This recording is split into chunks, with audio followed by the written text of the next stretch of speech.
Today we're on location and we're talking about one of America's favorite pastimes, hot rods and classic cars. I'm joined by Gary Hankster Hankinson at Hanksters Hot Rods, and we're talking about restoring, collecting, rebuilding cars, and we're excited to be here and to talk to Gary. Gary, good to have you. Thank you very much. Well, good to be here. Love your shop and beautiful cars here you have, and excited to talk with you. To get started, share with us a little bit about Hanksters Hot Rods and how it got started and what got you involved with this business.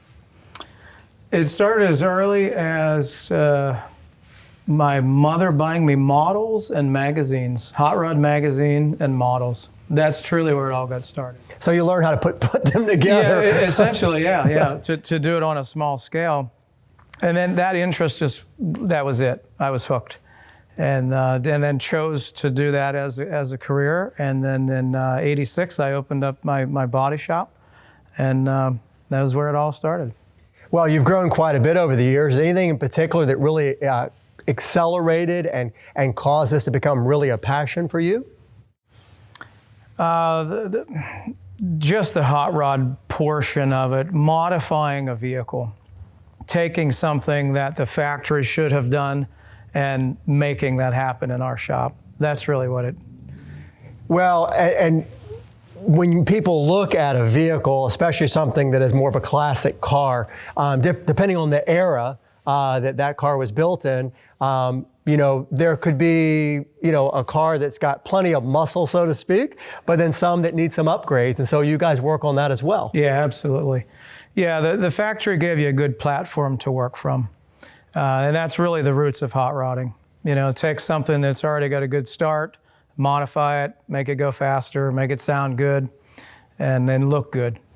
Well, PlanStrongerTV is primarily a financial show, so people are going to be expecting, who are watching this, Gary, for us to talk a little bit about the financial aspect. So if somebody wants to buy a classic car or an older vehicle, what kind of price ranges should they be expecting? Because, for a lot of people, this is kind of a hobby. It's not going to be maybe the car they drive every day. Oh, yeah. Or maybe when somebody has retired, they want to start, having some free time to do stuff like this. So what kind of entry points are we talking about?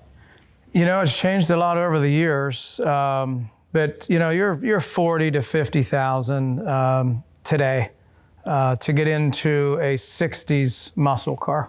Okay. But the market has it's roughly 8 to 10% annual. Increase. Wow. Yeah, and I've seen that 10 years straight, so it's really amazing. So from an investment standpoint, if somebody's interested. It's a great investment. In terms of appreciation, it's a tangible asset, and it's a fully insurable asset, which is interesting too. Most things aren't. You can do agreed upon value insurance. So if you pay $50 and you want to say you want to insure it for $55,000, you can do that, and you have a tangible, enjoyable asset that you can have fun with. And so, do they need to start out at that $50,000 range? Maybe they could buy something maybe that's less, and then maybe as they're ready, they could have additional upgrades done to it? Absolutely, yeah. That's a finished car ready to go. And that is what I recommend to folks these days, is to buy one and enjoy it. Don't buy one because, once you start on them, where do you stop? And you can get into one, say, 25 or 30, and then have a shop do some work, and then just, a little bit at a time, then, you're up to the 50. Usually by then, though, the interest is wore off. So if you just pay the money, get in it, run the tires off of it, and just enjoy it. It's the best way to run go. the tires off of it. Well, so when we hear the word hot rod, what does that mean to you personally? I mean, is it about the car, the craftsmanship, the lifestyle? Is it all of the above for somebody like you? I mean, your experience has been a long one with this industry. Yeah, to me, it's just horsepower. That's really the definition of a hot rod, is the large, most amount of horsepower in the smallest car. So. What's the cutoff for that in your mind? Is that something where smaller vehicle, they got to have 200, 300, 400, 500 horsepower? Where's the cutoff? That's subjective. Today it's nothing to get 800 horsepower out of a fuel-injected motor these days. Wow. Yeah, it's fairly easy. But that's not real manageable. I usually recommend 400 to 500 horsepower because it's very manageable, easy to drive, not going to get out of control, and it's fun. Just enough to scare you a little bit, not too much.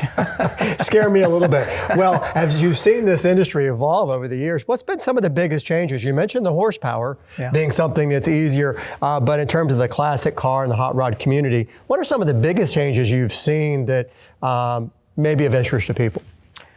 Really the value, the investment perspective. That it's just amazing. I mean, just 10 years ago, for instance, say a 69 Camaro 10 years ago, which is selling for $70,000 today, would have been $50,000 just 10 years ago. So it's jumped a lot. I mean, it's really amazing. So let's say somebody says, all right, this sounds really good. I'm gonna take a look at getting a car like this. They come to a shop like yours, your showroom with a lot of vehicles here. And let's say they decide to buy something that, like you said, you recommended, where it's, finished, ready to go, 40, 50,000. They can drive it, they can enjoy it, and then down the road, literally and figuratively, they could sell it and hopefully get their money out of it, or maybe a little bit more. In a lot of cases, that happens. We buy a lot back. Oh, really? Oh, yeah. We both stores, the North Store and the South Store, we buy a lot of cars back each year. And these are folks that have had them 2, 3, 4, 5 years. And in a lot of cases, we're giving them what they paid for the car. And they got to use it for 2 or 3 years.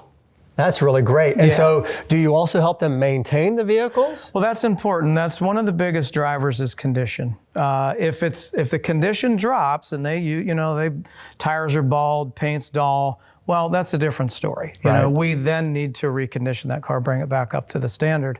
But if it's kept in good condition, the value is always going to stay there. People will pay for quality. So you've seen, backing up a little bit, you've seen people, start with a car and then build it out, or maybe they buy the finished product. But for you, you've seen cars from the very, kind of least condition to being built out. What's your favorite part of that with regard to seeing a project kind of go from the original, kind of original vehicle to what it can be built out to become really something special? That's probably 2 things for me. The final detail of the car, because you get to appreciate every little aspect that you did for the last however many months or years in some cases. And then the delivery to the customer, that fulfilling that dream, just satisfaction of that guy and the emotion, those are the 2 most enjoyable things for me. Excellent. Well, you get to have fun and see people realize their dreams. That's a special thing. Every day too. Every day. It's a dream for sure. Well, thank you for having us here at Hanksters Hot Rods. Gary, thank you very much. Thank you. Very welcome.